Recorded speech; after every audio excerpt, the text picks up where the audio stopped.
tormenta de ideas, ¿no? Intentando sacar entre las tres pues el nombre del libro, porque no encontrábamos realmente el concepto que era más adecuado. Entonces, al final, un poco bajo esta tormenta de ideas, pues surgió el término psicoexpresividad, y luego lo extrapolamos ya más todavía a lo que era el modelo entero, ¿no? O sea, ya lo sacamos del libro. Y a partir de ahí, pues toda una metodología de intervención en el aula, en las clases, ¿no? En las sesiones. Y una cosa muy bonita también fue el encuentro que tuvimos espontáneo, ¿no? Que yo creo que de ahí nace toda esta idea. El encuentro Cuéntalo que tuvimos... tú. No, pero es verdad, el encuentro que tuvimos cuando no nos conocíamos de nada fue en un evento del IASE, que nos encontramos las dos, y a raíz del primer evento, en la segunda formación que hubo dentro del IASE, nos encontramos con Marceli, que fue la que nos propuso escribir el libro, porque teníamos experiencia a raíz de una pregunta, porque fue la pregunta de cómo se podía trabajar la psicoexpresividad. Realmente, vamos a contarlo bien a la cámara, realmente fue trabajando en un taller, las tres juntas estábamos, Sonia y yo, que no nos conocíamos de nada, coincidimos en un taller y estuvimos toda la tarde trabajando con Marceli. Y realmente cuando terminamos de hacer el taller, ahí hicimos una serie de preguntas de cómo lo podíamos aplicar a personas con diversidad funcional, y Sonia y yo un poco coincidimos en que queríamos, teníamos la misma intención, ¿no? Y el mismo enfoque. Sí. Y entonces cuando terminamos de trabajar, Marceli ya directamente nos dijo: ¿queréis que escribamos un libro las tres juntas? Y entonces, sin conocernos de nada, entonces las tres dijimos que sí inmediatamente, ¿no? Claro, y a partir de ahí, pues que de esto hace ya no me acuerdo ya, pero 3 años creo. 3 años muy intensos, pero vamos, que a partir de ahí ha sido un torbellino de ideas y de opciones y de posibilidades, ¿no? Exacto.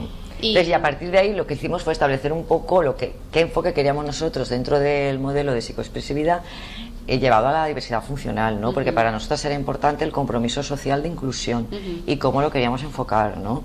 Entonces es un módulo transversal que intentamos que sea aplicable ya no a una técnica determinada, sino a todas las personas que van a realizar el curso, el máster, etcétera, que reciban la formación, pero que sea un módulo transversal para todas las especialidades, ¿no? Que la persona pueda llevarse una formación de cómo trabajar con las personas con diversidad funcional. Exacto. Y cómo aplicar no solo estas técnicas, sino en cualquier momento de su vida, ¿no? Es un aprender compromiso. A utilizar una terminología también adecuada dentro de lo que es el área, ¿no? De la diversidad funcional, con el Foro de Vida Independiente, y trabajando con este colectivo para incluirlos realmente, hacer una verdadera inclusión, ¿no? y no una integración, ¿no?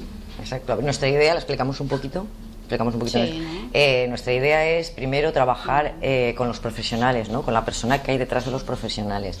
Entonces, intentar que cualquier profesional pueda ver un poquito más allá de la diversidad, que vea a la persona y pueda trabajar con la persona, ¿no? Entonces trabajamos un poco estos conceptos durante un día entero, y para ello utilizamos varias pautas, ¿no? Por ejemplo, que el profesional diferencia entre ser una persona con diversidad funcional a estar en una situación de diversidad funcional. Exacto. A utilizar un lenguaje como herramienta inclusiva, como es el concepto, y por qué utilizamos el concepto de diversidad funcional, y pensamos que puede servir para que sea más inclusivo en la sociedad en la que estamos ahora. Luego también que el propio profesional se enfoque en los talentos y en las potencialidades que tienen todas las personas. No poner la mirada en la dificultad ni en la limitación, sino en la potencialidad que todos tenemos dentro, ¿no? Exacto, y trabajar también desde ahí la autodeterminación de todas las personas.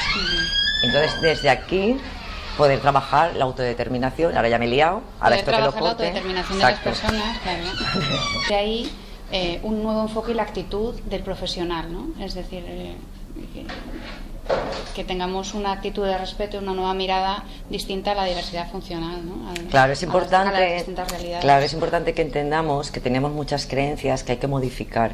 Hemos heredado muchas creencias del modelo médico rehabilitador, y entonces que muchas veces identificamos a una persona con diversidad funcional con un diagnóstico. Entonces nosotros lo que pretendemos es que el profesional traspase un poco esa barrera, ¿no? Que cuando veamos una persona con diversidad funcional veamos a la persona, no nos quedemos solamente con el diagnóstico. Y las miles de posibilidades que tienen las personas, las miles de opciones que tienen, que nos lo demuestran día a día, ¿no? Con las miles de creaciones que hacen y las posibilidades artísticas que tienen también las personas con diversidad funcional, que es otra de las partes del módulo, ¿no? Y que entendamos también que las personas con diversidad funcional son titulares de derechos sociales, no son beneficiarias de derechos asistenciales. Entonces eso es una clara diferencia que también nos ayuda a ubicar a darles el lugar que le corresponde. Luego trabajamos mucho el concepto de inclusión y la necesidad de diferenciarlo de lo que es el concepto de integración. Que integrar es, de alguna manera, tener en cuenta a la persona, pero incluirla es formar parte de la sociedad sin que haya distinciones, sin que haya diferencias de ningún tipo. Y trabajamos también con la inclusión en la educación, en el campo de la educación, que es muy importante, la educación inclusiva y los derechos de estas personas a la hora de recibir una educación igualitaria a todos los niveles, ¿no?